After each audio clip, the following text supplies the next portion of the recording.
Hi everyone, welcome back. We've got a brand new story to share with you. So let's begin. I was standing outside my girlfriend's apartment door with an engagement ring in my pocket, about to pick her up for what I thought would be the most important dinner of our lives, when I heard her laughing with her best friend about how she was going to reject my proposal and watch me cry. After 3 years together, after planning what I believed would be a perfect engagement at our favorite restaurant with both our families present, Bianca was treating my upcoming proposal like entertainment, a chance to humiliate me in front of everyone we loved. Bianca and I had been together for almost 3 years when I decided that she was the woman I wanted to spend my life with. What started as a casual conversation at a meetup had evolved into a relationship that felt deeper and more meaningful than anything I had experienced before. Our relationship had developed naturally through all the milestones that couples experience when they're building something lasting together. We had survived the transition from college to working life, had navigated the stress of finding our first real jobs, and had supported each other through family challenges and personal setbacks that tested our commitment and compatibility. I had introduced Bianca to my parents during our first Christmas together, and she had immediately fit into my family dynamic. Bianca seemed equally comfortable with my family. Similarly, Bianca had brought me into her family circle, and I had developed close relationships with her parents and her older brother. These connections felt like the foundation of something permanent, evidence that we were building toward a future that included marriage and children. Throughout our relationship, Bianca and I had experienced the kind of challenges that either strengthen a couple's bond or reveal fundamental incompatibilities. These experiences had taught us that we could rely on each other during difficult times, and that our relationship was strong enough to withstand external pressures. We had also created the kind of shared history that couples build when they're planning a life together. Bianca and I would often make casual references to our future. But looking back now, I can see that there were subtle signs that Bianca wasn't as committed to our future as I believed her to be. She would sometimes deflect conversations about long-term commitment, changing the subject when I brought up topics like engagement timelines or wedding planning. Bianca would seem uncomfortable when I get into more details of our relationships, often making comments about how young we were and how much time we had to make those kinds of decisions. At the time, I interpreted Bianca's hesitance about marriage discussions as shyness or a desire to take things slowly rather than any fundamental uncertainty about our relationship. I loved her deeply and assumed that her reluctance to plan too far ahead was simply a reflection of her cautious personality rather than doubts about whether she wanted to marry me. By our 3rd anniversary, I had become convinced that Bianca was the person I wanted to propose to, and I began the process of planning what I hoped would be a memorable and meaningful engagement. I spent weeks researching engagement rings, learning about different cuts and settings, and trying to determine what style would best reflect Bianca's personality and preferences. The ring selection process was complicated by my desire to surprise Bianca, while still ensuring that I chose something she would love. I considered her jewelry preferences, paid attention to her comments about other people's engagement rings, and eventually decided to seek advice from her best friend, who had known Bianca since childhood and understood her tastes better than anyone. The friend seemed enthusiastic about helping me plan the proposal, offering detailed suggestions, and assisting me in evaluating different options for what Bianca might want. Her friend's involvement made me feel confident that I was making choices that would make Bianca happy, and that the proposal would be everything she had ever dreamed of. Based on her best friend's advice, I selected a classic solitaire setting with a round diamond that was more expensive than I had originally planned, but which she assured me was exactly what Bianca would want. The ring was beautiful and elegant, and I felt proud of the choice we had made together. This friend also helped me plan the proposal itself, suggesting that I reserve a private dining room at the Italian restaurant where Bianca and I had celebrated every anniversary since. I spent nearly 2 months organizing every detail of the proposal. The preparation felt like an investment in our future together, a demonstration of how much thought and care I was putting into beginning our engagement in a way that reflected the importance of our relationship. The day of the proposal was a Friday evening, and I had been nervous and excited for weeks leading up to it. I had taken the afternoon off work to prepare myself mentally for what I hoped would be one of the most important moments of my life. The ring box felt heavy in my jacket pocket as I drove to Bianca's apartment, where I planned to pick her up for what she believed was just another dinner at our favorite restaurant. I arrived at Bianca's apartment building about 20 minutes earlier than we had planned, partly because I was too anxious to wait at home any longer, and partly because I wanted to have a few minutes to calm my nerves before we left for the restaurant. I had been practicing what I wanted to say during the proposal, rehearsing the words that would express how much Bianca meant to me and why I wanted to spend my life with her. As I walked up the stairs closer to Bianca's second-floor apartment, I could hear voices coming from inside. Bianca's laugh, and what sounded like her best friend's voice responding to something funny. I was pleased that her friend was there, since she had been so instrumental in helping me plan the proposal. It is important to note that my girlfriend, Bianca, isn't supposed to know that I was proposing that day. I raised my hand to knock on the door, but hesitated when I heard my name mentioned in their conversation. Something about the tone of their voices made me pause and listen more carefully to what they were saying. What I heard in the next few seconds changed everything I thought I knew about Bianca and our relationship. Bianca was telling her friend about the dinner we had planned for that evening, but her description of the evening bore no resemblance to the romantic celebration I had envisioned. Instead, Bianca was talking about the proposal she somehow knew was coming with a cruel anticipation that made my blood run cold. Bianca's exact words to her friend were that I was going to propose that night, and she would say no and watch me cry after all my preparations. The casual, almost gleeful way she delivered this prediction felt like a physical blow to my chest. But Bianca wasn't finished describing her plans for humiliating me. She went on to mock how desperate and pathetic I would look when she rejected my proposal in front of everyone, since I never got the clue that she wasn't ready. Bianca predicted that I would probably beg her to reconsider, maybe even cry, and she seemed to find this prospect entertaining rather than heartbreaking. She described my anticipated reaction with a kind of detail that suggested she had been planning this cruelty for some time. I was expecting her best friend to counter Bianca on this statement, knowing how much I've poured into this. But she didn't. The woman who had spent hours helping me choose the perfect ring and plan the perfect proposal wasn't condemning this scheme designed to crush me emotionally in the most public way possible. Bianca seemed to view the entire situation as entertainment, an opportunity to demonstrate her power over me and my emotions. Standing outside Bianca's door, listening to the woman I loved planning to humiliate me, I experienced a combination of shock and rage.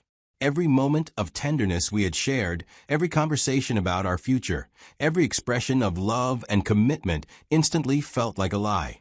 The love haze that had colored my perception of Bianca burned away in an instant, and I saw her clearly for the first time. I backed away from Bianca's door as quietly as possible.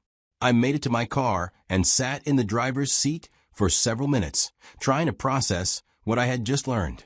The drive back to my apartment passed in a blur of anger and disbelief. I kept replaying Bianca's words in my mind, trying to understand how she could plan such a thing. The woman I had planned to spend my life with had been looking forward to watching me suffer. Back at my apartment, I sat on my couch, thinking about the 3 years Bianca and I had spent together. Suddenly, certain things now made sense. Her reluctance to discuss marriage hadn't been shyness. She probably doesn't want anything serious with me. Hours passed as I sat in my apartment, trying to come to terms with the reality of what Bianca had been planning. The restaurant reservation I had made was for 7 o'clock, and by 5:30, I had made the decision that I would not be giving Bianca the satisfaction of rejecting my proposal. I would not be providing her with the entertainment she had been anticipating. At 6:15, Bianca texted me asking if we were still on for dinner, apparently expecting me to pick her up as planned. The casual tone of her message, as if she was looking forward to a normal date rather than an opportunity to humiliate me, made me feel sick. I deleted her message without responding. By 7:30, an hour after our reservation time had passed, Bianca began calling repeatedly. I could see her name appearing on my phone screen over and over, but I couldn't bring myself to answer. When the call stopped, Bianca switched to text messages that revealed her growing confusion about my absence. Her first few messages asked where I was and whether I was okay, but as the evening progressed, her tone became increasingly angry and accusatory. She began insulting me for standing her up for a dinner that I had suggested, completely oblivious to the irony of her complaints about my inconsiderate behavior.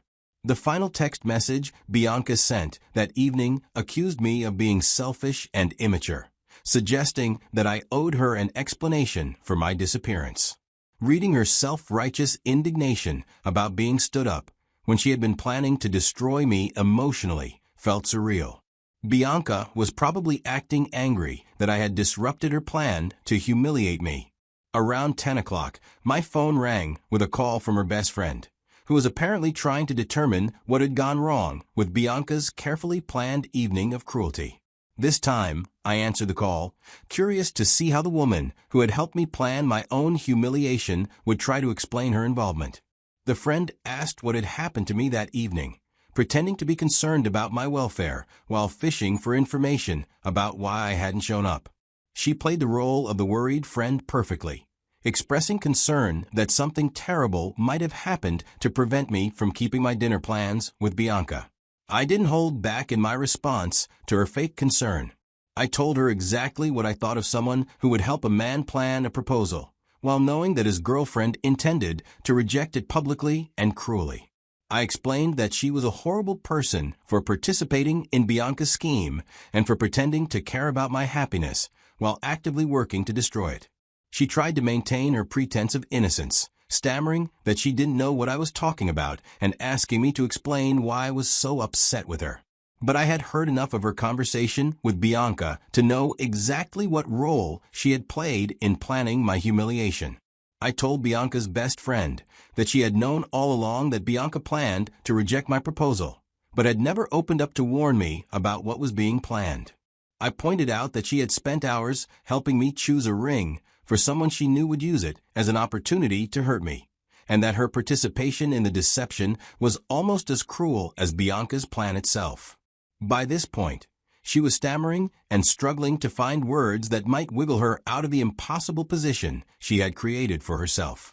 She couldn't continue denying knowledge of Bianca's plans without directly lying, but she also couldn't admit her involvement without confirming her participation in a deliberately cruel scheme. I ended my conversation with her by telling her to go tell Bianca that I would never give her the satisfaction of rejecting my proposal, that I knew exactly what she had been planning, and that her cruel game was over before it could begin. I hung up before she could respond, feeling a sense of completion at having confronted at least one of the people who had betrayed my trust. Within minutes of ending my call with Bianca's friend, my phone began ringing with calls from Bianca. Apparently, she had immediately reported our conversation, and Bianca was now trying to determine how much I knew about her plans. When I finally answered Bianca's call, she began the conversation by circling around the topic of my absence that evening, acting as if she had no idea that I had planned to propose and couldn't understand why I had failed to show up for our dinner. Her performance was masterful. She managed to sound confused, hurt, and concerned all at the same time. But I was no longer susceptible to Bianca's manipulative performances. I didn't spare her feelings or try to protect her from the consequences of her cruelty. I told her exactly what I thought of someone who was evil enough to play with another person's emotions and plans for public humiliation. Bianca continued to deny knowledge of any proposal plans, maintaining her act of innocent confusion even as I explained how her behavior had hurt and betrayed me. She kept asking what I was talking about and why I was so angry, as if she genuinely had no idea what might have upset me. Finally, I told Bianca that I had come to her apartment earlier that evening to pick her up for dinner, and that I had heard her conversation with her best friend about rejecting my proposal and making me cry. The silence that followed this revelation was the first genuine reaction I had gotten from Bianca all evening. Bianca was speechless for several seconds, apparently trying to process the fact that her cruel plan had been exposed before it could be executed. When she finally found her voice, she began denying that she had meant her words the way they sounded, claiming that she had been trying to be funny and that I had misunderstood her intentions. But I had heard enough of Bianca's conversation to know exactly what she had meant, and her attempts to reframe her cruelty as humor fell flat. I ended the call without giving her the opportunity to explain or apologize, feeling like I had finally taken control of a situation that had been designed to leave me powerless. About a year after what happened, I learned additional information about Bianca that explained her willingness to plan such an elaborate deception. Through mutual friends, I discovered that Bianca had been maintaining a secret relationship with another man for most of the time we had been together. She had been dating both of us simultaneously, apparently planning to choose between us based on which proposal she preferred. The revelation that Bianca had been cheating on me throughout our relationship added another layer of betrayal to an already devastating situation. She had no plans to settle with me to begin with. Her new guy had apparently proposed to Bianca about a month after my planned proposal date, and she had accepted his offer. But according to the information I received through our social network, their engagement and subsequent marriage planning had been fraught with problems and conflicts that eventually led to the complete breakdown of their relationship. Bianca's engagement to Derek lasted less than 3 months before ending in a bitter separation that involved accusations of infidelity and physical abuse. When I learned about Bianca's failed engagement, I felt a complex mixture of vindication and sadness that I hadn't expected. Part of me was satisfied that someone who had been capable of such deliberate cruelty had faced consequences for her actions. But I also felt genuinely sorry that Bianca had thrown away the possibility of real love in favor of games and manipulation. I never took pleasure in Bianca's misfortune, even if her treatment of me had been betrayal.